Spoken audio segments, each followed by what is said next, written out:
I don't think the way 2024 have been so far was on anybody's bingo card. This summer especially has been overflowing with dramas. I'm an anomaly.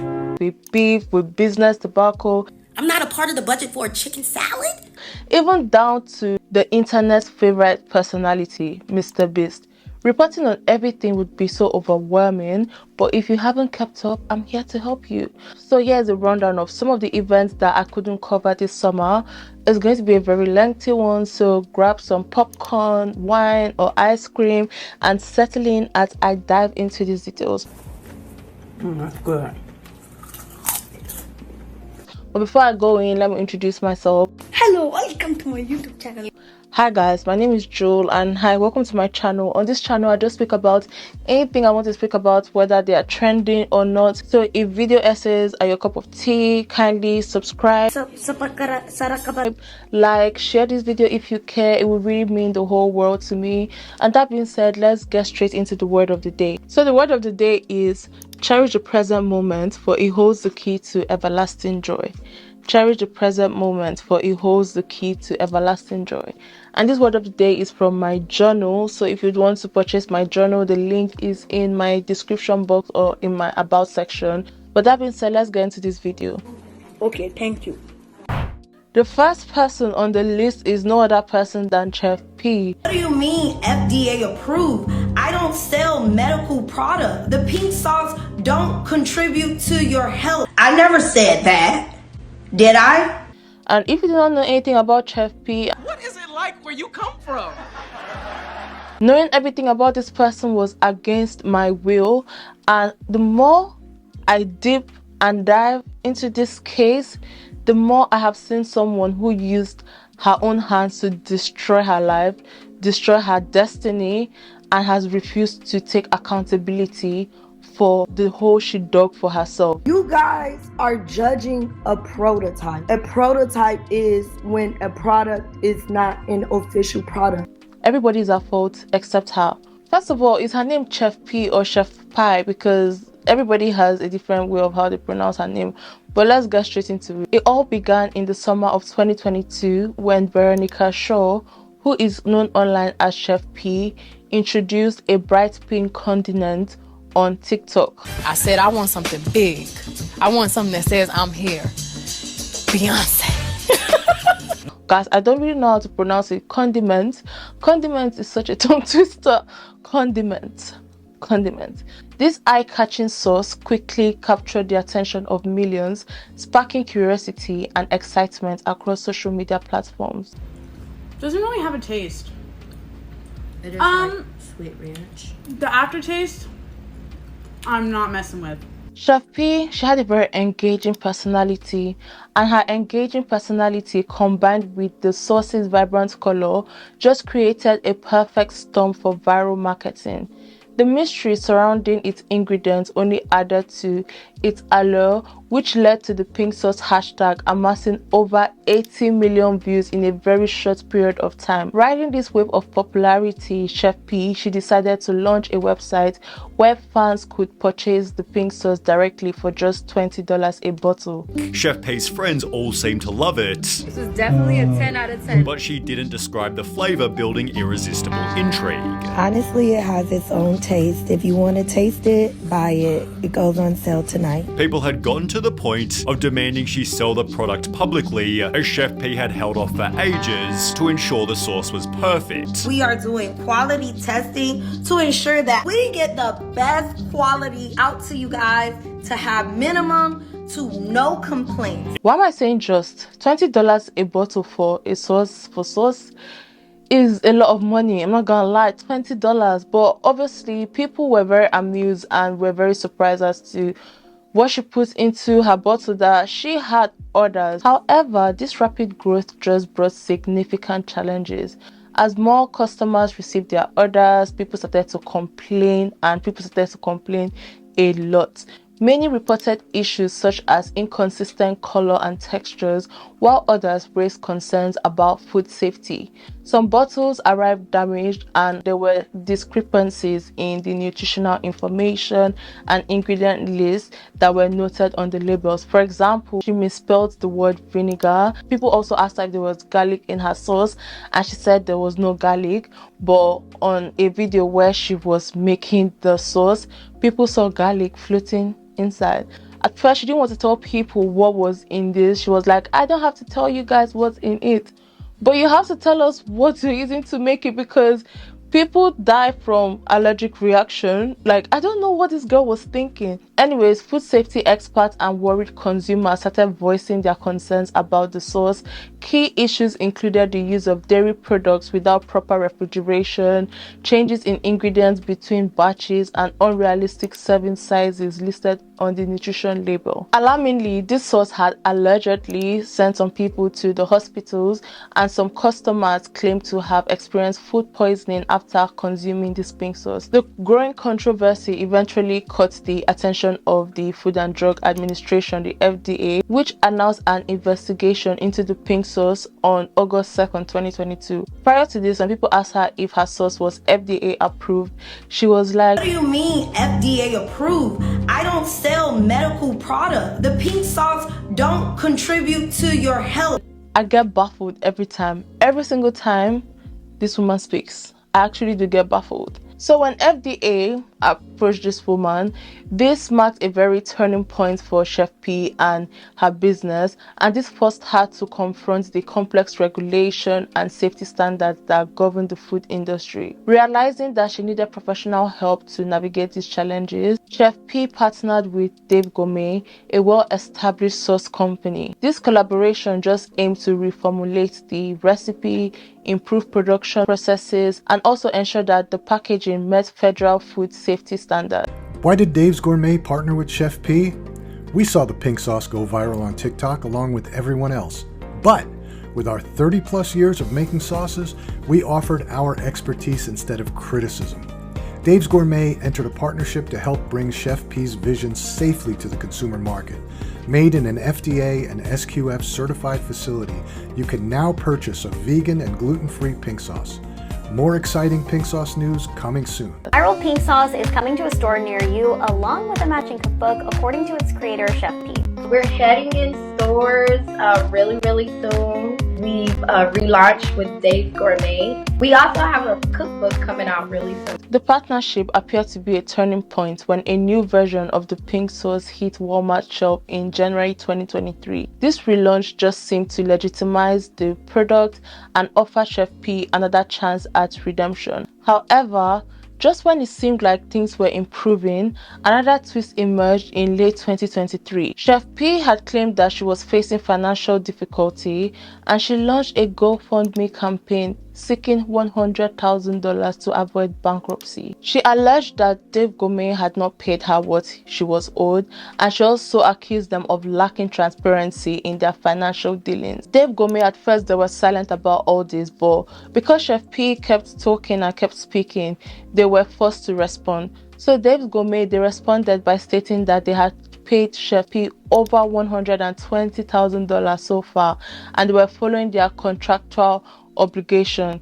They even hinted at considering a defamation lawsuit against her. Although as at December 2023, when Dave Gourmet had come out to speak about this, there was no legal action that was taken. What can we learn from this? First of all, food safety is very crucial for maintaining consumers' trust. Chef P, at first, she didn't want to tell people what was in it. She was like, I don't have to tell you people what is in it.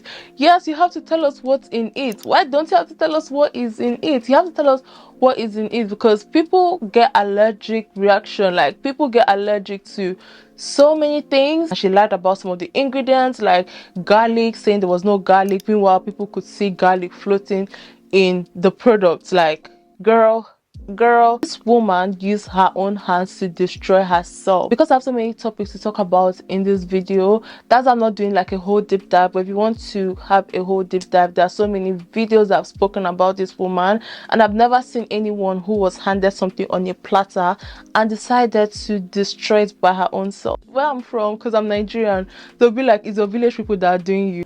Hey, what do Africans mean when they say your village people are doing you?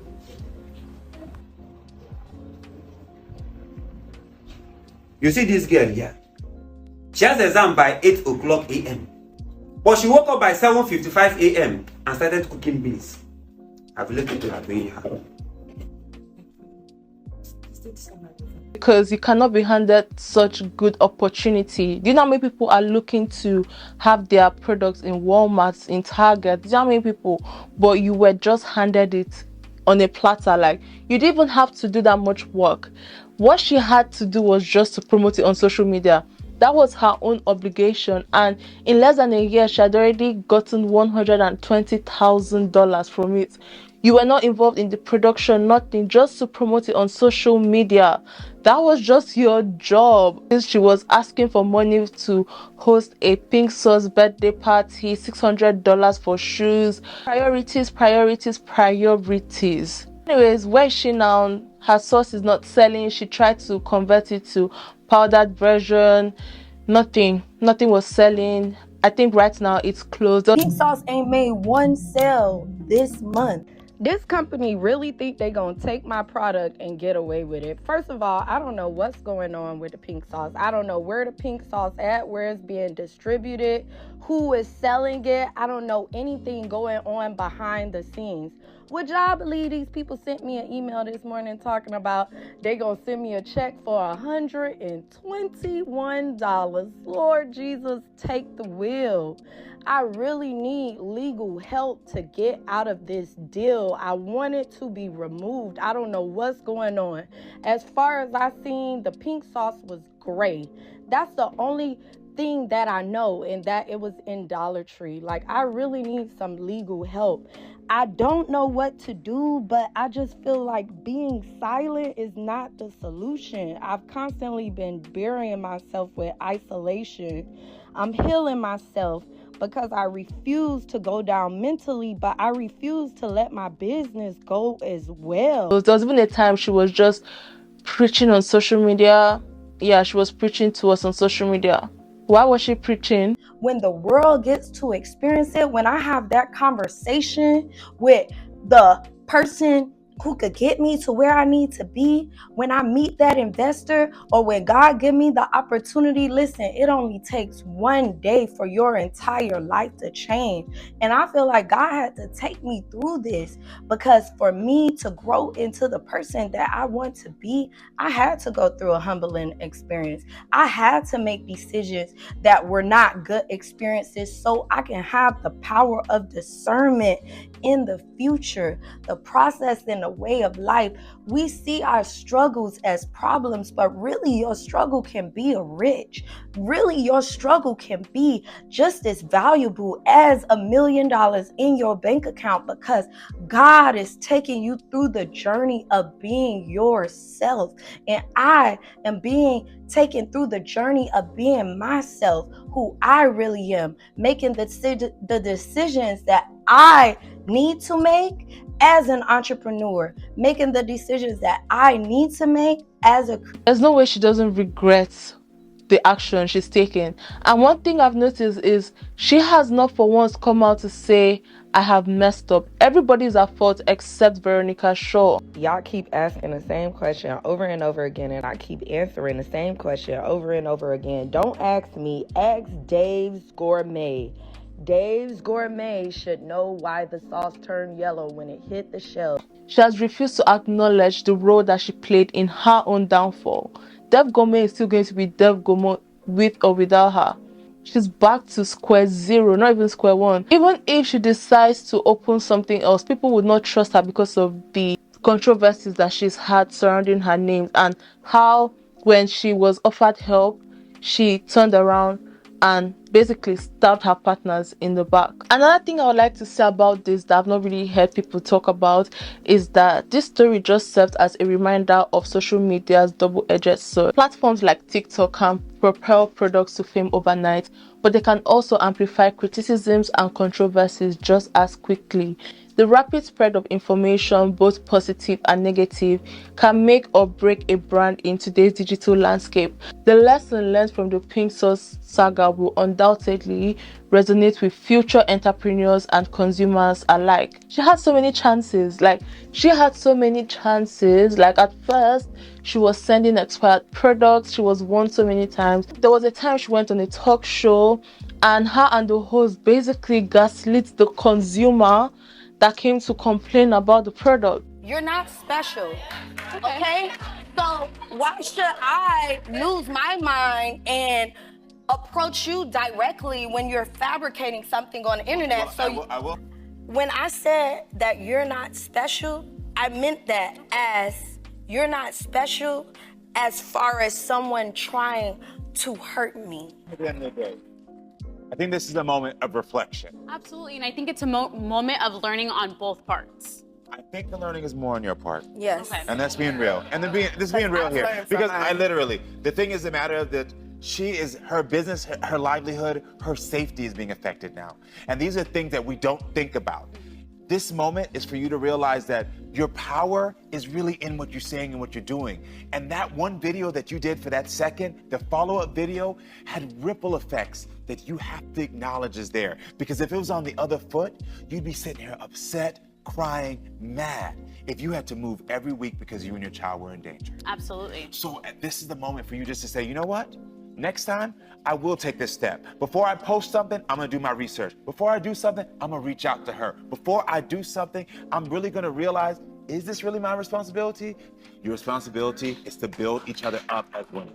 I think I've just spent too much time on this topic, but I just get so fascinated as to how this girl used her own hands to destroy herself, destroy her destiny. And that brings us to the next controversial person we are going to speak about, and that is Fannita. Since I woke up to tea about the pay gaps and the pay disparities among black creators and white creators, let me add on to it because I didn't really even say what I wanted to say.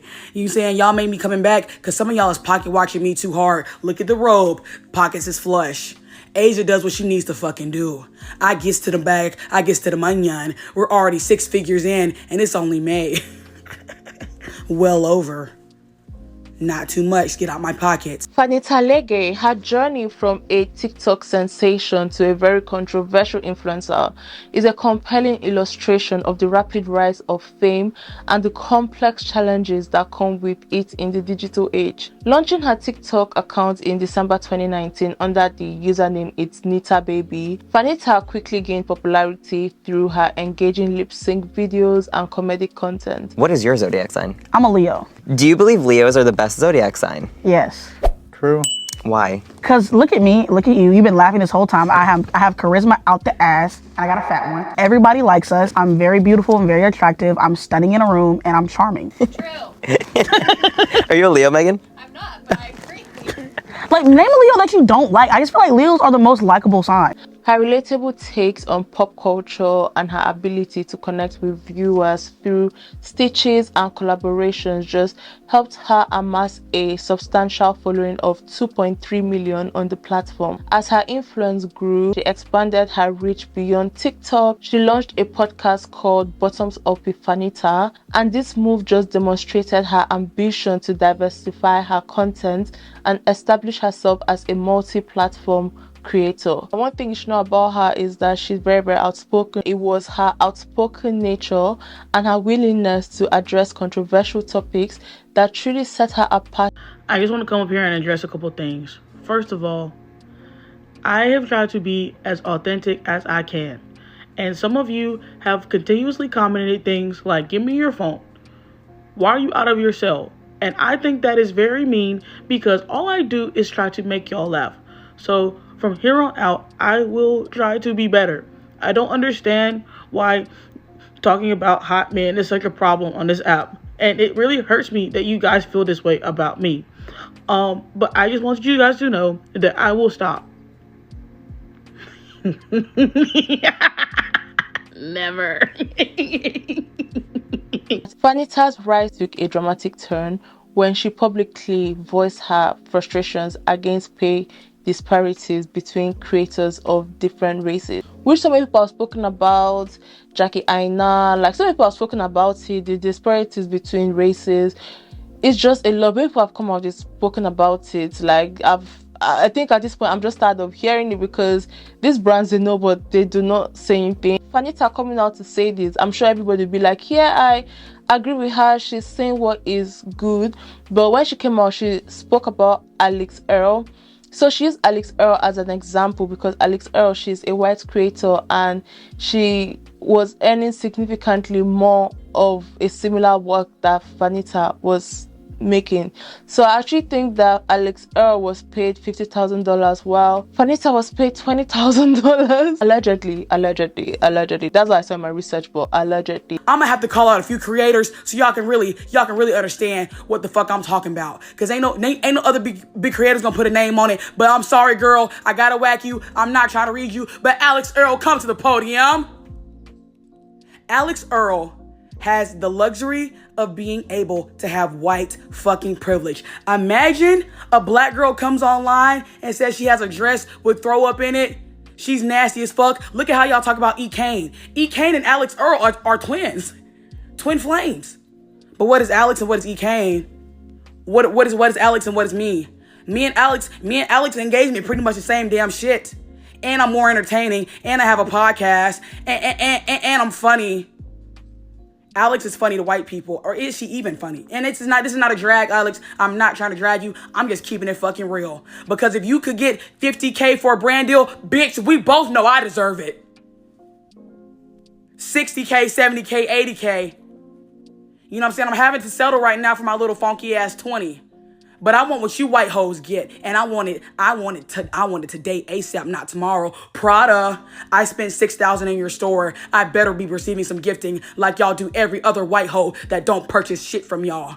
I need a small bottle of perfume or something for France, if you don't mind. This bold move positioned her at the center of a larger conversation about racial equality in the influencer industry. It garnered both support and criticism from fellow creators and followers alike. People really spoke against her, mainly because she's more of a comedian. She makes mostly comedy content. She does not really do makeup content like that. Alex Earl, she's like a beauty influencer. So people are like, Alex Earl is a beauty influencer and this is her niche. If she gets paid more than you, she deserves it, because this is what she does. She does beauty influencing. That's not your niche. Alex Earl has this niche of beauty, but that is not your niche. The Black Alex Earl does not exist on TikTok. There is not a Black Alex Earl on this platform, period. This entire Fannita conversation and discourse has been really interesting because I've actually worked in marketing for the past 8-9 years. Reason being, no one is really pulling Alex Earl numbers in terms of followers, in terms of influence, in terms of mainstream relevancy, the way Alex Earl is. Like, Alex Earl will rep a product and it'll sell out in like a day. No one in our community is able to do that just yet.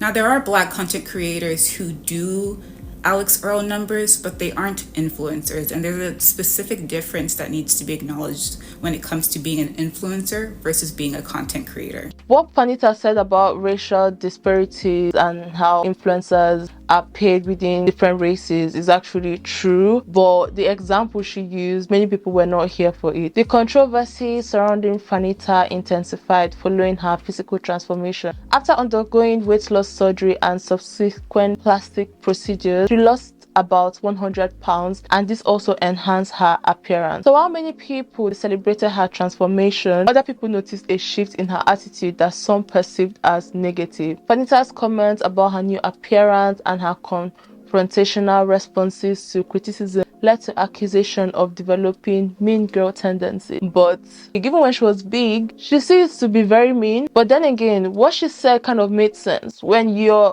big, you're seen as the big person in the group. You're seen as the fat, funny friend. But when you work on yourself and you make the same jokes, most likely people will be like, yeah, she's rude because now she's lost weight. But they forget that that's how you work. I don't watch Fannita's content. And the videos I've seen about her online, I'm like, yeah, I can't watch it. I don't watch people that scream. I just don't watch people that scream. If you scream so much in your content, I don't follow people who scream Like, even if you're saying a good ones, you're shouting at me on the phone, I just swipe up. I'm just that kind of person. Like, my brain cannot comprehend. So it's not any shade to anything. Like, people that scream, I don't watch their content. It's not anything. My brain just cannot. I don't know because of my disability, but I just cannot. People really did like her then. But when everything hits the fan was when Fannita publicly insulted another black creator, Machiavelli. So basically, she called her ugly, and this behavior just contradicted her earlier stance on supporting black creators. It also further alienated some of her followers. People really unfollowed her. I think she lost over like 300,000 followers, and she attempted to address the backlash, and she kind of apologized. But the thing is, she had deleted this apology. When she gave this apology, people were like, yeah, this apology is very insufficient, it's very insincere. People just started looking at her like sideways, like, why are you calling someone ugly? Are you African or are you Caribbean? I'm Nigerian. Yeah. But I don't eat African food. Wait, what? Excuse me? I beg your pardon? Jacking it all the way. I don't eat African food from others. Excuse me. Before I get into the nitty-gritty with Fannita, I want to just talk about this clip right here. This was just overall really disrespectful and rude. You see that she clearly does not like what you said. You see that she's making a face. You clearly see that she is uncomfortable, and you're cackling. You can clearly tell Fannita's the type of person, you know, that girl that you want to befriend because she has no friends, and you're like, oh, let me be your friend, X, Y, and Z. And then you befriend her, and you're like, oh, now I know why you don't have any friends. That's the vibe Fannita gives. She definitely is that type of person that has a lot of insecurities that project. She projects. And I feel like a lot of her content lately is projecting. The Kamala Harris thing. Oh, she's black. She's a woman. No one's going to respect her. It's a loss. You're projecting. You're definitely projecting how you feel about yourself onto Kamala Harris. Because, girly, please keep that to yourself. Second off, all the stuff with Alex Earl, everything she's talked about that has gotten her literally canceled, honestly. Projecting. She projects all the stuff that she does not like about herself to the outside world, and then she has to backpedal. Literally, she has destroyed her brand literally in 2 months. 2 months. All because she does not want to realize that her insecurities are something that she's going to have to deal with and work on by herself. Everyone has insecurities, and I understand that it's hard, but girly, projecting them to the outside world is not going to help you. And bringing people on your podcast to like shame and laugh at is not going to help. Let alone TikTok to millions of people. Like, you literally destroyed yourself with the same mouth that got you to where you are. Like, it's crazy. And at first I felt bad because I was like, dang, you know, she probably is going through stuff. But now I just like, it's just your fault at this point, and it's just humiliating. Like, girl, you need some help. She lost so many followers, like over 300,000 followers, and throughout this tumultuous period, she continued to engage in confrontational behavior on social media, often responding harshly to critics and doubling down on her statements. This approach just further strained her relationships with followers, and it also intensified the scrutiny that she faced. Her journey raises important questions about authenticity, responsibility, and the role of public figures in addressing societal issues. Okay, let me play devil's advocate for a minute here. Let's not forget, between last year and this year, she's had so much done to herself, especially medically. She went through weight loss surgery, she went through plastic surgery, she tightened her skin, she did a boob lift. She had so many things done to herself. Surgeries are not easy, like, it's so painful. Surgeries are so painful. And you literally have to isolate. You have to have time to be at home. It's not an excuse, but like, sometimes when people are isolated by themselves, they just turn out to be, they just do weird things. And maybe that was her, but she just did not know how to regulate her emotions. Because I also forgot to say, she came out and she was calling people broke. Meanwhile, there was a time where she could not afford what she has now. There was a time where she could barely eat for a day, and now you have the money, you're coming out calling people broke. The same people that are putting food on your table, you're calling them broke. What is your hot take? This is gonna sound really mean, but I promise I'm not a mean girl, even though some people think I am. I don't think everyone's beautiful. Listen. I don't. Wait, tell me. And why. I think we need to stop lying. I think we need to stop. Like, some people are ugly and that's fine. Like, some people are and that's okay. Like, not everybody's meant to be like attractive. Like, some people aren't aesthetically pleasing to look at, and that's just a fact. And I'm sorry, I'm tired of like everyone's beautiful. Like, I think everybody's beautiful on the inside or has the potential to be beautiful on the on the inside. But I feel like not everyone's beautiful on the outside, and I'll die on this hill. I don't know about you guys, but me growing up, my dad had always told us never to look down on people who are helping us while we're going up. I don't know how people do it, like look down on people who are helping you on your way up. I can't fathom how people have that mindset. Apparently, some people just see people who help them as broke. People watching your videos is literally putting food on your table. You're watching my video, you guys don't know what you guys are doing for me in my personal life, and I would never take that for granted again, because that's not how I was raised. Like, I'm not saying it because of anything, like that's literally not how I was raised. That's why I cannot fathom how people look down on people who put food on your table. Like, no matter how much I try, like when people come out calling people broke, I'm like, these people will not be who they are without you. And speaking about another diva, that brings us to Ice Spice. Her real name is Isis Gaston. It's quite unique, but you all know, hopefully YouTube does not demonetize me because of her name. She came into the music scene in 2022 with her breakout hit Munch. You thought I was feeling you?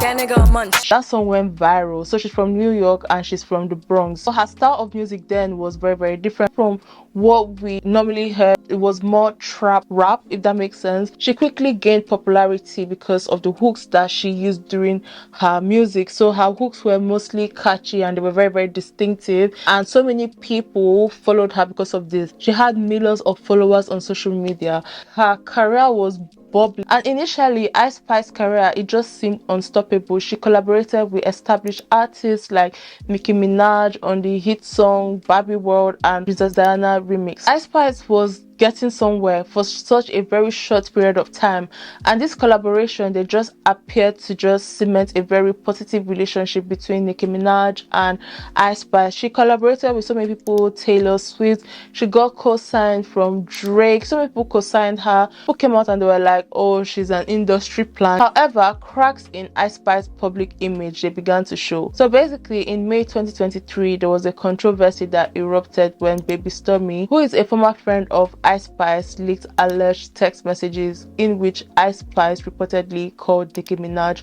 ungrateful and delusional. Every media reports, every commentary channel reported that. But anyways, these incidents just strained Ice Spice's relationship with Nicki Minaj and also the Barbs. Her Spotify streams, they fell down, like from about 40 million streams, they went down to like 18 million. That just shows you how strong the Barbs are. In a Rolling Stone interview, Ice Spice, she addressed the leaked text and her relationship with Nicki Minaj. She said, oh, we don't have the closest relationship, you know, but we are definitely good. She came out and she explained that the leaked messages were sent out of frustrations during contract negotiations, but she maintained her respect for Nicki Minaj as an artist. The controversy just deepened when rumors circulated that Nicki Minaj had unfollowed Ice Spice on Instagram. Another controversy emerged involving Cleo Trapper. Cleo Trapper is a former friend and collaborator of Ice Spice. In September 2024, she posted a video that criticized Ice Spice and she accused Ice Spice of being a fake friend. She accused Ice Spice of also using her for damage control after the alleged issues with Nicki Minaj. Baby Stormy had also come out to say that Ice Spice does not like Cleo Trapper. Guys, this story is everywhere. It's just stressing me as I'm saying it, but what really happened? Let's go into what really happened between Ice Spice and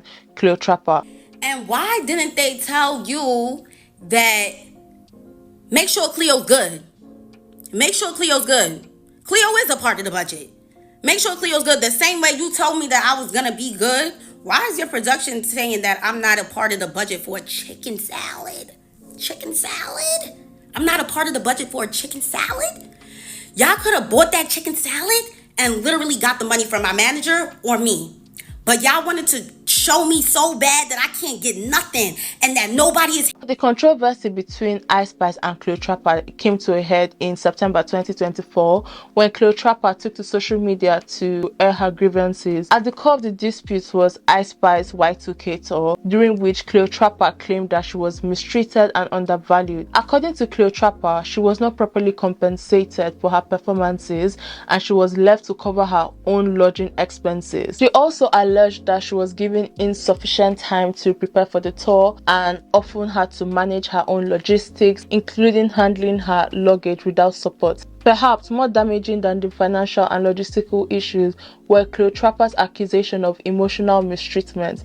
She painted a picture of Ice Spice as a fake friend who only included her on the tour as a form to damage control following an alleged issue with Nicki Minaj. Cleotrapa's public criticism was scathing, and she described Ice Spice as a soulless person, and she went so far to say that God will not bless her. If a Nigerian tells you God will not bless you, I think you should sit down, reevaluate. It's like saying God punish you. If a Nigerian tells you God punish you, you should know that if a Nigerian tells you God punish you, that the person, that Nigerian, has said it out of pain, like the pain in their heart. For a Nigerian to go out of their way to say God punish you, that means you've hurt them so bad. In case you don't know, Cleotrapa, she is Nigerian. God go punish you. See this animal.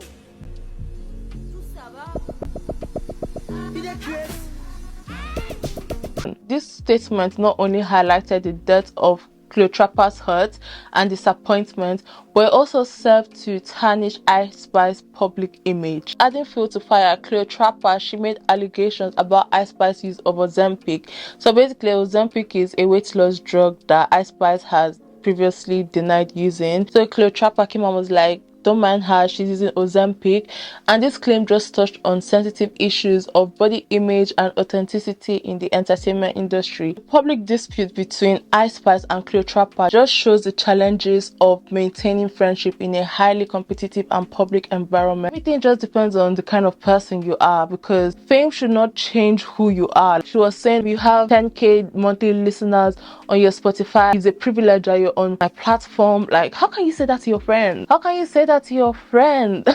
This controversy, obviously, it has tarnished Ice Spice's image, and potentially it has also impacted her career's trajectory. I can say that even though Ice Spice is out here, she's still making music. Obviously, this controversy has put a dent on her career.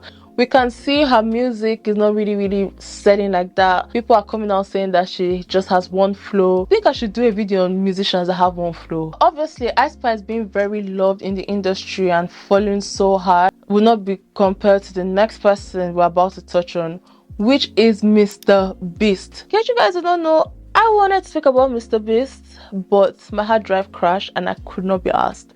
But now, let's just do a wrap-up on MrBeast. Jimmy Donaldson, also known as MrBeast, has become one of the most influential and successful content creators on YouTube. His journey from an ordinary teenager to a global internet sensation is a testament to perseverance, innovation, and strategic content creation. MrBeast's YouTube journey began in 2012 when he was just 13 years old. Here, he had the name MrBeast 6000. He started by uploading gaming videos, primarily focusing on Minecraft and Call of Duty. These early videos, while not immediately successful, it just laid the foundation for his future career. It also allowed him to gain experience in content creation and video editing. As he continued to create content, MrBeast began to experiment with various different video formats. In 2015 and 2016, he gained some traction because he did a series called Worst Intros. What's up, guys? Welcome to Worst Intros on YouTube. If you could do me a favor and like the video, I'd appreciate it. For some reason, after my last video, my like bot stopped working.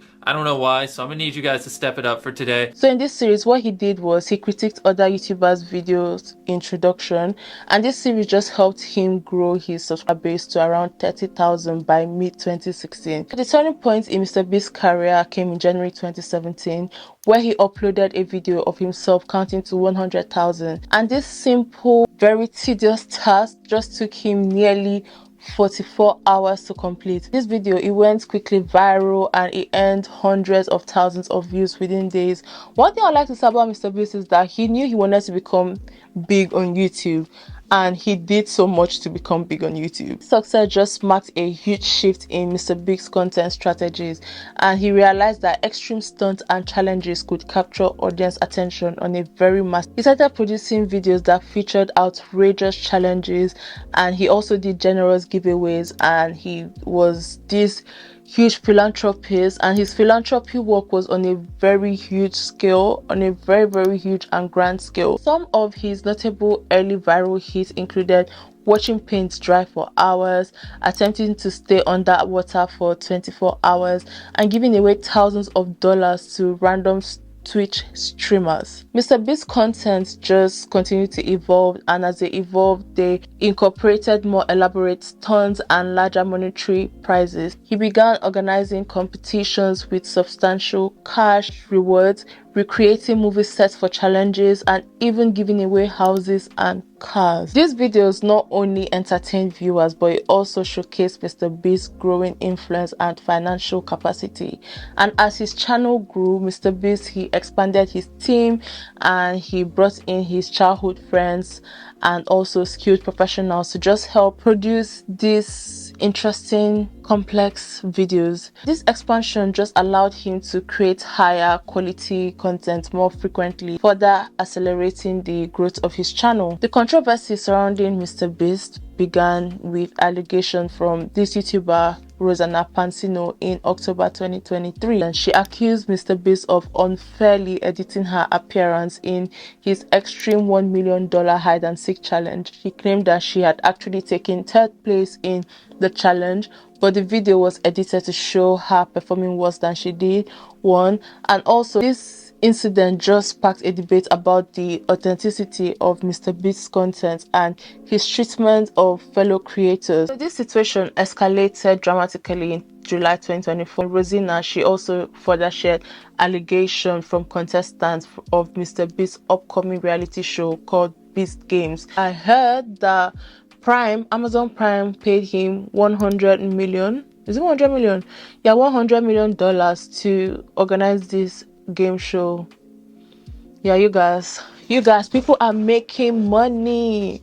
People are making money. In a TikTok video, Rosanna had actually reviewed disturbing claims from participants, which included contestants being denied timely medication, resulting in seizures, challenges leading to injuries, insufficient food and water provided to participants, men tackling and hitting women without consequences, inadequate sanitary provisions for female contestants. Allegedly, I have to use that word strongly, allegedly. And these allegations were corroborated by the New York Times, which interviewed over a dozen contestants, and this report detailed several hospitalizations on set, with participants claiming that they were underfed and denied timely access to medication. Contestants also described chaotic scenes, including crowd crushes and near trampling incidents during challenges. And Rosanna's decision to speak up against MrBeast was, as usual, met with mixed reactions. Obviously, some people praised her for bringing these issues to light, but others accused her of seeking attention or holding a grudge from her previous experience with MrBeast content. But prior to the Beast Games controversy, MrBeast also faced other significant issues. Number one, Eva Chris Tyson's allegation. In July 2023, MrBeast's former editor and collaborator, Eva Chris Tyson, was accused of grooming a minor, and MrBeast publicly removed Tyson from his brand and also hired investigators to look into the matter. Secondly, so there was an anonymous YouTube channel that was allegedly run by a former employee of MrBeast, and he made claims about questionable business practices within MrBeast organization, and this included accusations of rigging contests, running illegal lotteries, and also deceiving fans. Another controversy that MrBeast found himself in was his burger controversy. In July 2023, MrBeast sued Virtual Dining Concept for producing terrible quality burgers under his name. This was because customers had complained about the burgers being disgusting, inedible, and revolting. This VDC company, they had countersued MrBeast, claiming that he had used his own hands to sabotage his own brand, and he had also failed to honor contractual obligations. Another controversy that MrBeast had faced back in 2018, there was a Twitter account called The Atlantic. So basically it was revealed that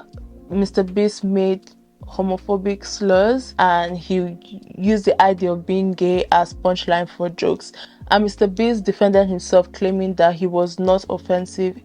Another accusation, another controversy that MrBeast found himself in was fake money accusation.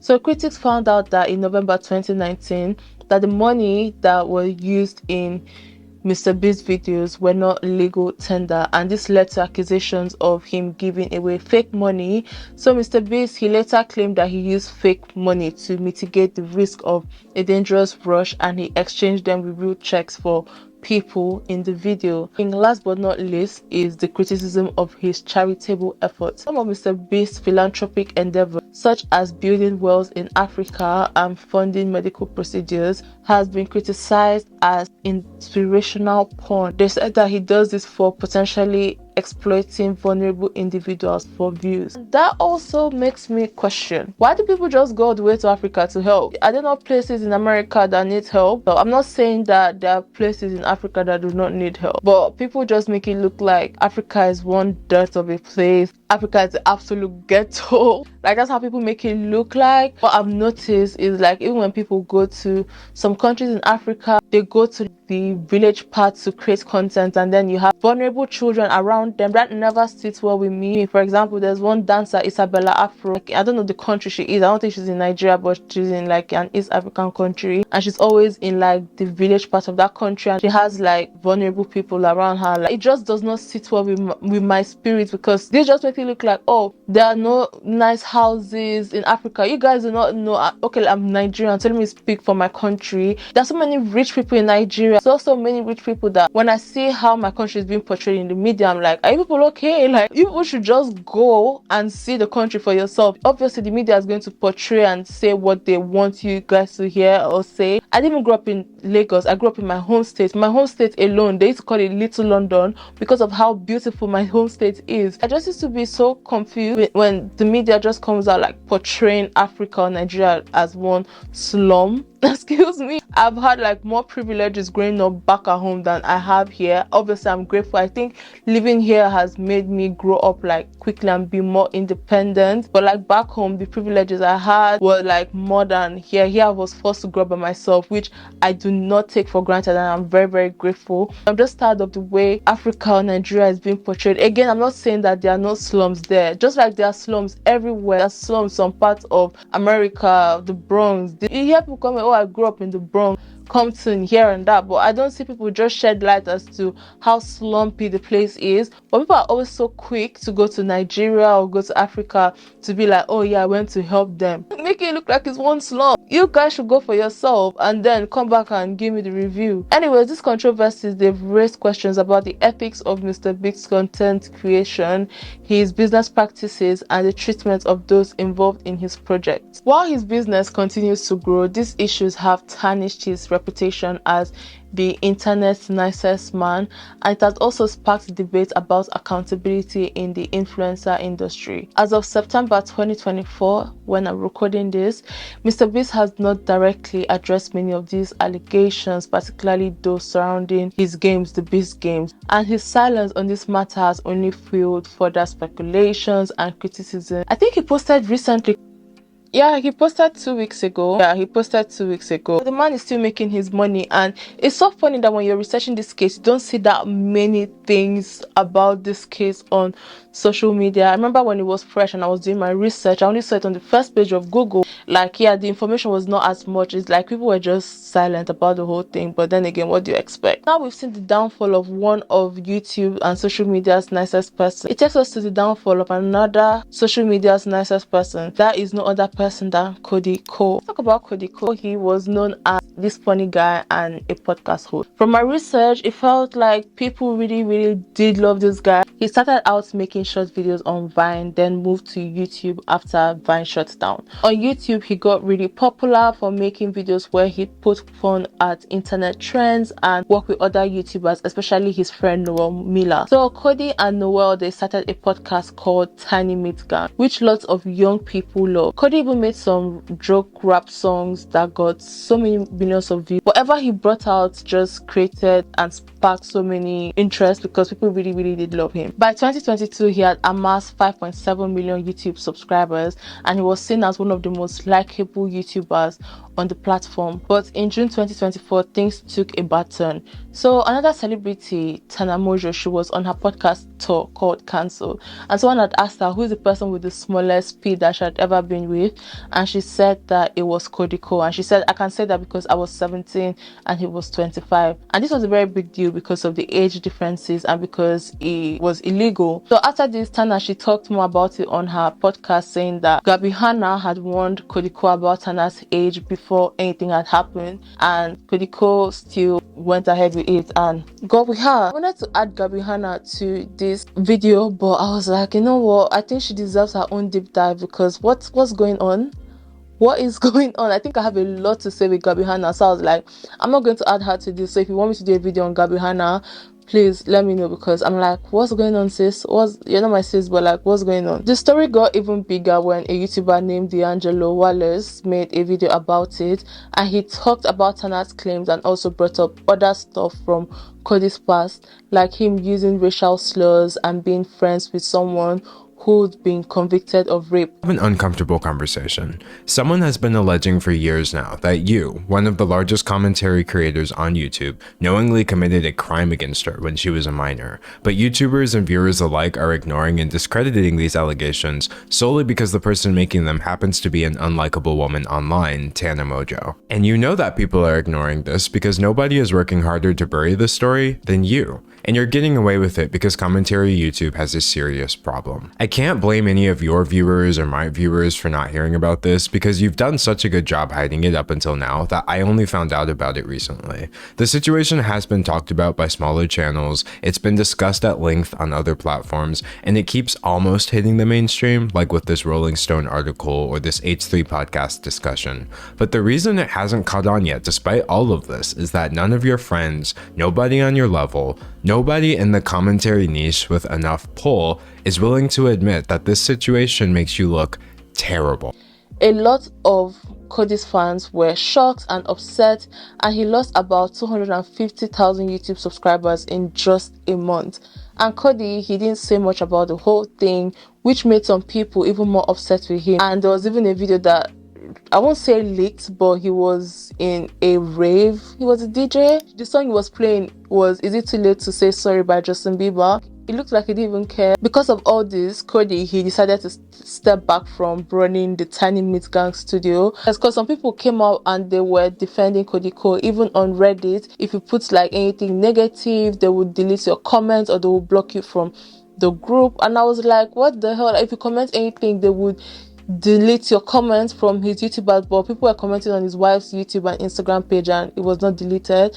And it's just so scary that people were enabling this behavior and didn't see anything wrong in this accusation. So people came out and was like, should he be held responsible? Yes, he should be held responsible because he was warned by Gabi Hanna. Gabi Hanna herself warned you and you still went ahead to do it. As of now, September 2024, we don't know anything that has happened. He's not come out to say anything, and we don't know how this would affect his career in the long run. But from what I've noticed, it's very hard for guys to get cancelled compared to women. If you want to be famous later on in life, better start now to pattern your life because your past could haunt you in the future. The sixth person we are going to talk about, and this is the last person I'm going to talk about in this case, is Kendrick and Drake. Yes, nigga, he is 69 God. Hey, run for your life. Controversy between Kendrick Lamar and Drake has been simmering for years, with tension escalating dramatically in recent months. So the rivalry began subtly in 2011 when Kendrick appeared on Drake's Take Care album. That Take Care album is one of the best albums out there, and to me that is Drake's best work. Like, that is his best work. That Take Care album, music those days music those days. I'm like, can we go back to music those days? Can we go back to music those days? I love when The Weeknd was always high. I'm so sorry. It's like those days when he was high and toxic. He used to make the best music. That's literally why I fell in love with The Weeknd. Now, I love The Weeknd, but then I was obsessed, like literally. And thank God I've always had supportive friends. I'm not gonna lie. One of my friends, we are not really that close, but then I remember I was in uni, like around 2013. I think I was in my second year in uni, and The Weeknd song Professional, those that know, if you know The Weeknd, you know The Weeknd. Professional, I can remember me and him, we were dissecting the lyrics of the song. He's not like The Weeknd fan. His love for The Weeknd did not reach mine, but the fact that he sat down with me and dissected that song he dissected that song Professional. Nah, oh my god, like The Weeknd, please, can we go back to those days? I know he's bringing up more EDM songs, but go back to where your core fans met you. Like, please, I'm just praying that his next album he releases songs like that, because I and my friend, oh my god, you guys, I'm just digressing, but like on Friday last week, I and my friend, we went on a car ride, like car karaoke, and we were just like blasting Beauty Behind the Madness, and we were just like singing to The Weeknd, because oh my god.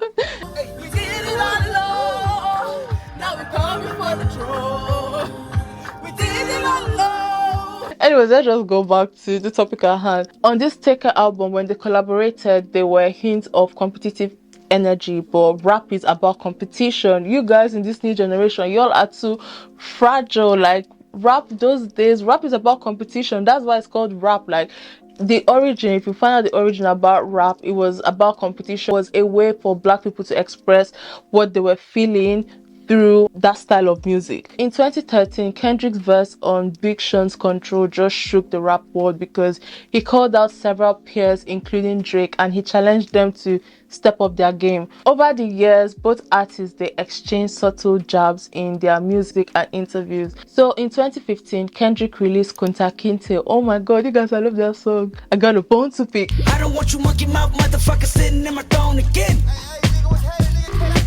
Oh my god. Anyways, Kunta Kinte just seemed to reference Drake's alleged use of ghostwriters. For you to be an authentic rapper, you should write your own music. These new age rappers, they have ghostwriters, and that's not what rap has always been about. Real rappers, they do not like rappers that have ghostwriters, and it's alleged that Drake has ghostwriters. And Drake responded with lines in various tracks that appeared to target Kendrick Lamar style and popularity. So the current phase of their beef ignited when Drake and J. Cole released First Person Shooter in October 2023. In it, Drake referred to himself, Cole, and Kendrick as the big three of hip-hop. This line did not sit well with Kendrick Lamar, because in April 2024, Kendrick, he appeared on Future Metro Boomin's track Like That, and this was where he aggressively dismissed the big three concept, declaring, "Motherfuck the big three, nigga, it's just big me, nigga." Boom. This verse reignited the feud in a very, very major way, and the situation, it rapidly escalated, with both artists releasing multiple diss tracks. First, Drake released Push Ups, and later on he released Tailor-Made Freestyle. When he released Tailor-Made Freestyle, he used AI generated verses from Tupac and Snoop Dogg. And let me ask, do you guys think Snoop Dogg knew? Because Snoop Dogg that likes money and is in everything, he came out and said that he did not know that Drake had used his voice. People are not believing him, because people are like, there's no way someone will use Snoop Dogg's voice and will not tell Snoop Dogg. I don't think he told Tupac's family, because allegedly Tupac's family were planning to sue him for using Tupac's voice without getting permission. After that, after he released Tailor-Made Freestyle, Kendrick responded with Euphoria. He attacked Drake's racial identity and also alleged Drake of using ghostwriters, which has been flowing around for so many years. Prior to Kendrick working with Drake, Drake had brought Kendrick out, had promoted Kendrick and everything. So I think when they were working together, Kendrick just found out that, oh my god, this guy allegedly uses ghostwriters, and that was when he lost all respect for Drake, because he's like, why are you big if you're using ghostwriters? And like I said earlier, rappers, like authentic rappers, do not like ghostwriters, because they're like, you have to write your thing. That's why Nicki Minaj, she does not joke about her pen. There's time she came out to say, I want everything that Nicki Minaj spits out comes from Nicki Minaj. Like, I want the world to know about Nicki Minaj is when you hear Nicki Minaj spit, Nicki Minaj wrote it. After this, Drake then dropped Family Matters, and here he made serious allegations about Kendrick's personal life. He included claims of domestic violence and infidelity, and also said that one of Kendrick's child is not his. And Kendrick retaliated with Meet the Grahams, where he made allegations about Drake's family and relationship with younger people, especially minors. The feud reached new lows when Kendrick released Not Like Us, and this was where he called Drake a certified lover boy, certified pedophiles. Wop, wop, wop, wop, wop. That fuck 'em up. And Drake now released The Heart Part 6, where he defended himself against this allegation. The beef actually took a very dark turn, and it made both artists to make serious allegations against each other, and the accusation ranged from domestic abuse and infidelity to pedophilia and cultural appropriation. The hip-hop community and fans, they were so divided, with many people expressing concerns about the escalating nature of the feud and its potential consequences for both artists' career and personal life. Obviously, we know where the big crowd was. The big crowd leaned towards Kendrick. If Not Like Us plays anywhere, everybody is like, they're not like us, they're not like us. Recently, Drake's entourage are saying that nobody from TDE should come to Toronto, and now people are saying that Drake should not go to LA, especially Compton. So like, this has left the studio and is now on the streets. Even Rick Ross, when he was in Toronto, he was attacked. And this controversy has evolved from a typical rap rivalry into a deep personal and potentially damaging conflict that raises questions about the ethics of such public feuds and the responsibilities of artists in the age of social media and instant global communication. But guys, that's all I have for you guys today. Oh my god, this whole recording is like literally over 2 hours, but I'm going to edit it, and I've said so many jargons. But guys, did you guys enjoy this? I really enjoyed recording this for you guys. I hope you guys really did enjoy this, and I'm really excited that you guys, if you made it to the end, please leave a white emoji. I'm looking at my calories. Please leave a white emoji. Thank you guys so much. I really do love and appreciate each and every one of you. Thank you for always showing up for me. I really love each and every one of you. Whatever. Kindly subscribe if you've not. Like this video if you care. Until next time, guys, thank you so much. Do you guys love my makeup? Like my eyeliner? I like it anyways. But thank you guys so much for stopping by. You mean the whole world to me. Until next time, bye.